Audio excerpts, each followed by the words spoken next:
Le journal.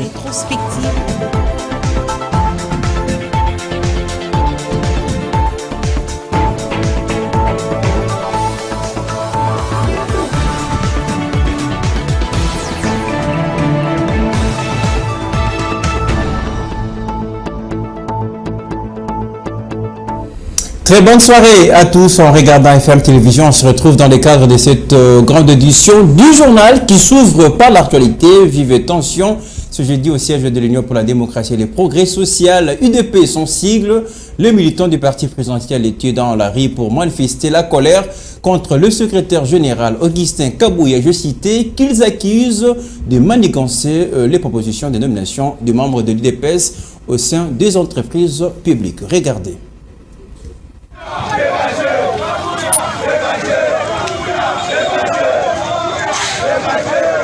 Nous sommes sur le petit boulevard Lumumba au niveau de la 10e rue dans la commune de Limete. Cette voie secondaire a connu une ambiance toute particulière. Chaussée barricadée avec des pneus brûlés, jets de pierres et armes blanches en direction du siège de l'UDPS. Œuvre des militants de ces partis qui réclament le départ coûte que coûte de leur secrétaire général Augustin Kabouya. Kabouya quitte l'UDPS. Nous ne pouvons pas souffrir. Tu fais nommer les inconscients. La police a été déployée sur les champs pour calmer la tension. Cette manifestation fait suite aux récentes nominations des mandataires publics au sein des entreprises publiques. Ces militants de l'UDPS se disent être exploités, mais sans récolter gain de cause. Quelques heures plus tard, la police nationale congolaise a pu calmer la tension, le climat est redevenu normal et les activités ont repris au siège de l'UDPS. Certaines sources renseignent que le secrétaire général du parti, Augustin Kabouya, est descendu pour calmer la tension des combattants. Qu'adviendra-t-il? Affaire à suivre.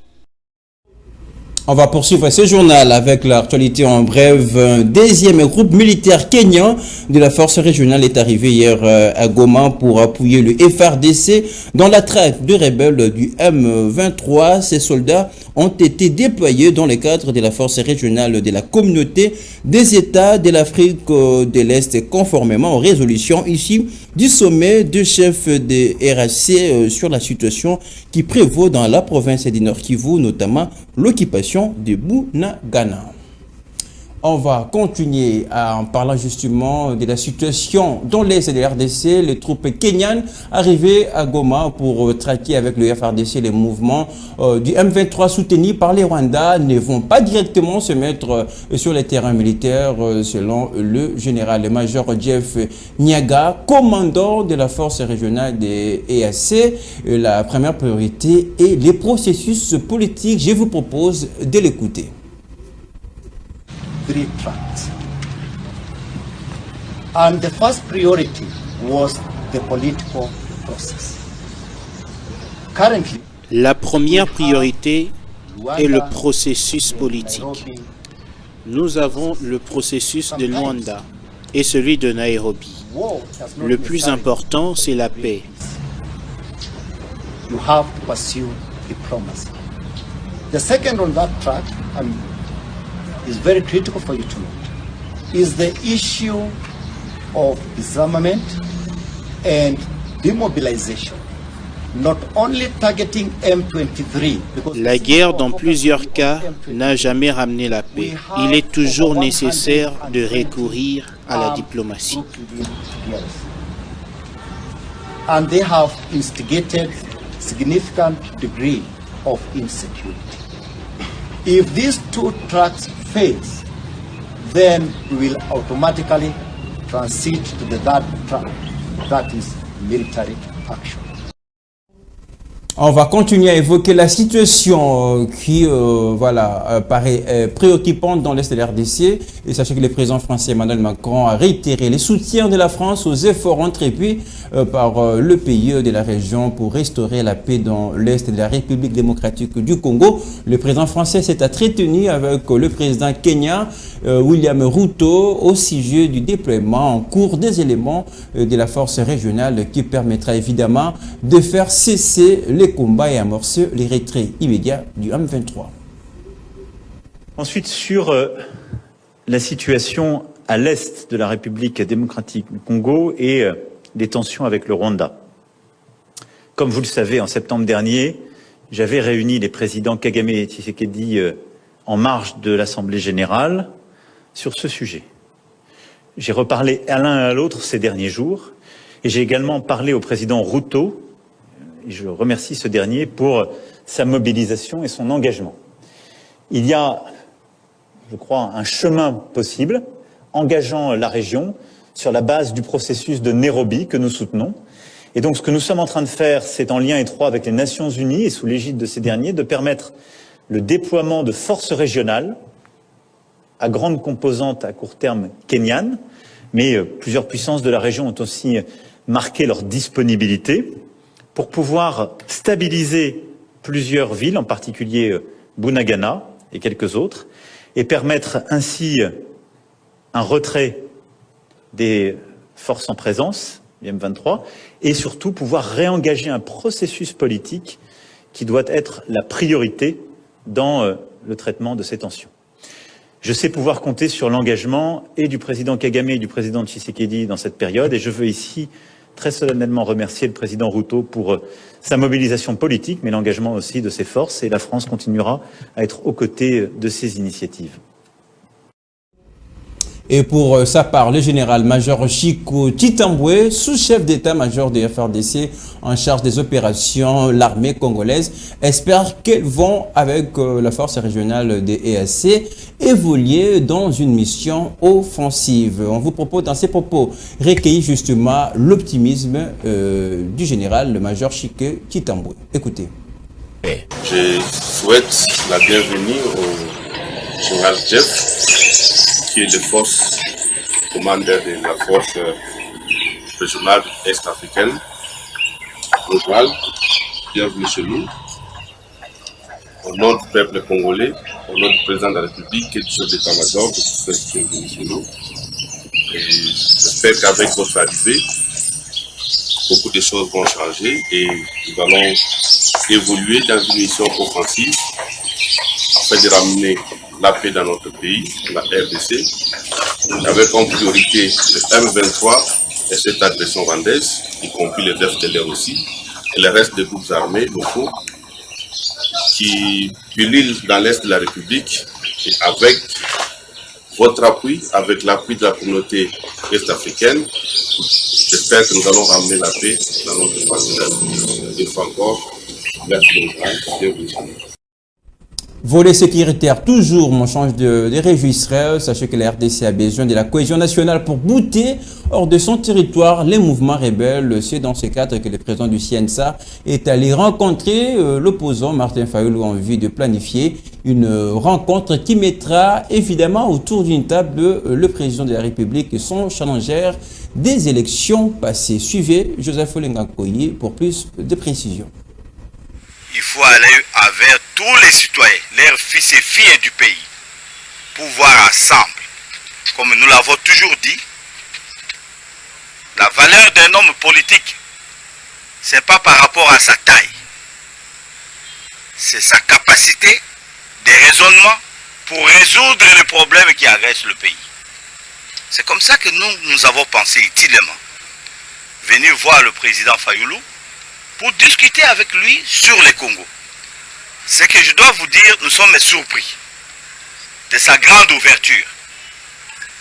Parce qu'on ne peut pas arriver à trouver des solutions du pays sans la cohésion interne. Dans la cohésion, il faut que tout le monde, que tu sois au pouvoir, que tu sois dans l'opposition ou ailleurs, il faut à un moment donné, il faut que les gens se parlent, qu'ils discutent autour des valeurs de la République pour voir qu'est-ce que nous devons faire pour sauver notre pays. Chers amis, c'est pour ça que le CNSA est venu toquer dans la porte du président Fayulu pour lui demander quelle est la lecture qu'il fait de la situation et comment il attend pour qu'il y ait des solutions. Il nous a donné une très grande ouverture, Le président Fayulu l'a déclaré haut et fort pour l'intérêt de la République. Il est prêt à rencontrer son frère Tshisekedi et quoi que ce soit pour parler du dossier du pays. On va changer de chapitre pour parler encore du conflit. Teke Yaka, 15 nouveaux assaillants ont été arrêtés mardi à Bagata dans la province du Kwilu lors d'une patrouille policière dans au moins 3 villages. On fait le point tout de suite avec Annie Akole. Lors de cette opération, plusieurs armes blanches et non conventionnelles ont été saisies par les forces de l'ordre, parmi lesquelles des calibres 12 et machettes. Cependant, il y a lieu de constater un calme précaire dans cette région. Pendant ces temps, les assaillants ne désarmaient pas. Selon Joseph Monkoto, administrateur du territoire des Bagata, de messages sur les attaques humaines contre le village situé le long de la rivière Kwango sont envoyés aux habitants par les assaillants. On se rappelle qu'il y a au moins une semaine, les autorités locales des Bagata avaient alerté sur la perception par les assaillants de l'argent auprès des habitants de cette partie du Kwilu pour se procurer des munitions. C'est le cas de la mission protestante Kikongo où ils ont apporté 1 500 000 francs congolais dans un centre de santé. Depuis que les atrocités d'Ekwamut ont hanté les territoires des Bagata, plus de 40 morts sont enregistrés. L'appel lancé par le chef de l'État aux jeunes Congolais d'intégrer le FRDC a produit des effets dans la province du Haut-Katanga. Plusieurs jeunes de cette province se sont enrôlés dans l'armée. Les gouverneurs Jacques Kiaboula les a encouragés au cours de notre entretien. Regardez. La province du Haut-Katanga répond à l'appel du chef de l'État et commandant suprême des forces armées de la République démocratique du Congo et de la police nationale congolaise à l'enrôlement massif des jeunes au sein des FRDC pour défendre la nation face à l'agression dont le pays est victime dans sa partie est de la part des terroristes du M23 soutenus par le Rwanda. Jacques Kiaboula Katwe a lancé au nom du chef de l'État l'enrôlement des jeunes de 18 à 25 ans dans l'armée. Les postes de recrutement sont installés à Lubumbashi, Likasi, Kasumbalesa et dans le reste du territoire. Pour le commandant région des FRDC, le général Smith Dianga, ce recrutement répond au programme de réforme de l'armée initié par le gouvernement de la République. Prenant la parole, Jacques Kiaboula Katwe a encouragé près de 600 jeunes déjà enregistrés pour rejoindre le rang de l'armée. Je vous transmets les salutations du commandant suprême, président de la République, Félix-Antoine Tshisekedi Tshilombo. En tant que son représentant en province, il m'a envoyé non seulement vous féliciter, et aussi vous encourager pour le sens de patriotisme que vous avez démontré, celui de protéger le territoire national. Les commandants du secteur opérationnel OLE, le général-major Kalonda, je citais, a présidé une réunion de travail à l'intention de membres de son état-major et commandants des unités opérationnelles afin de s'imprégner des réalités de son unité. On vous propose les reportages signés de la presse militaire. Le général-major Kalonda Fambakaf, commandant du secteur opérationnel OLE, accompagné de ses 2 adjoints, à savoir le général de brigade Baniwe Size Boulanga Pierre, commandant adjoint en charge des opérations et renseignements, et le colonel diplômé de stratégie de défense Nkulu Mukunkwe Simon, a présidé une réunion de travail à l'intention des membres de l'état-major et des commandants des unités opérationnelles de son ressort. C'était le mardi 15 novembre 2022 dans la salle de réunion de l'état-major du secteur opérationnel Ouélé, situé à 210 km de la ville d'Issiro, chef-lieu de la province de Haut-Ouélé. L'objectif de cette rencontre était de permettre aux commandants de prendre connaissance des réalités de son unité afin de faire un état de lieu adéquat. Au cours de cette réunion, le colonel Mumpa Foloko Flo, chargé des renseignements, a exposé sur la situation sécuritaire et il a proposé quelques pistes de solutions pour une bonne prestation de son service. Quant au colonel Ndelo Kibanda et Komba Justin, chargé des opérations,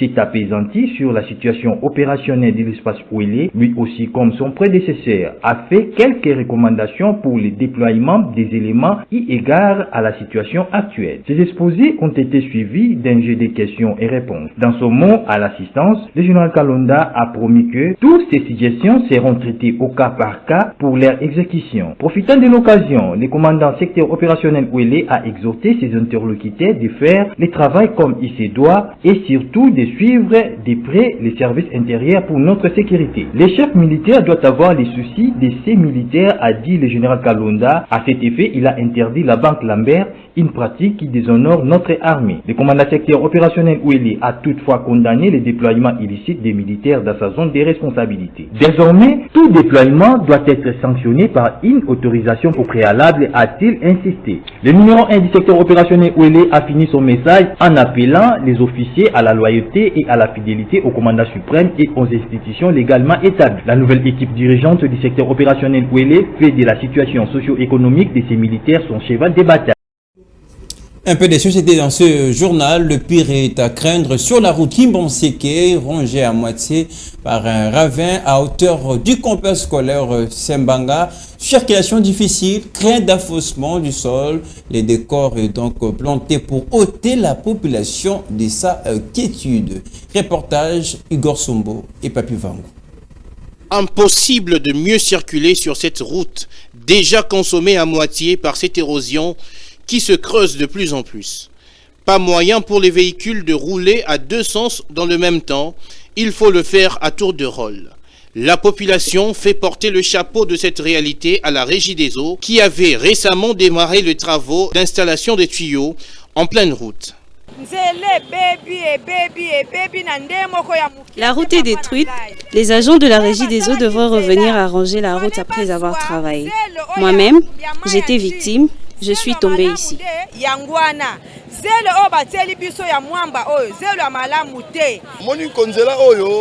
On souffre. Les autorités doivent trouver une solution. Déjà que le pluie continue, les maisons peuvent s'écrouler si ça continue comme ça.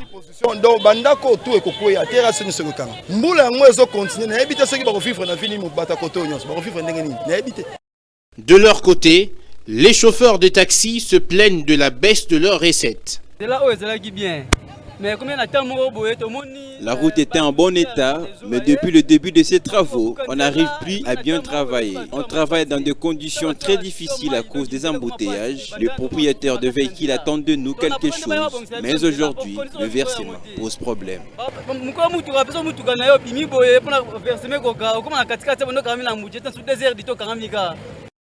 Le pire est à craindre si les solutions n'arrivent pas au bon moment.